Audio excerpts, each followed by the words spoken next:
Moi, ce qui m'a marqué, c'est que pour reprendre le titre d'une émission télévisée célèbre, suspendue pour cause de campagne électorale, des paroles et des actes, c'est qu'une campagne électorale, c'est avant tout des paroles plutôt que d'être des actes. Et c'est comme si François Hollande avait un petit peu oublié cet aspect des choses pendant la campagne électorale. Je m'explique. François Hollande, il est venu avec un programme au début, et il s'est dit, ben voilà, moi j'ai déposé mon programme, et puis ben, il n'y a plus qu'à tenir jusqu'à la fin avec ce tempo, ces thèmes que j'exposais.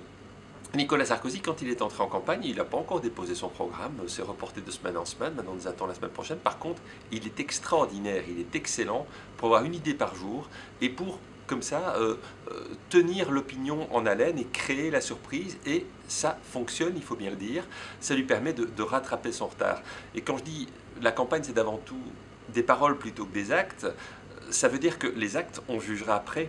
Le problème du président, c'est qu'il a des actes, un bilan, il a été là pendant 5 ans, et donc il a bien compris que le but, c'était surtout de faire oublier cet aspect des choses et de se projeter dans l'avenir, et c'est effectivement devenu, comme d'habitude, la présidentielle, il n'y a rien de nouveau, il ne faut pas s'étonner, c'est quelque chose, c'est un combat interpersonnel.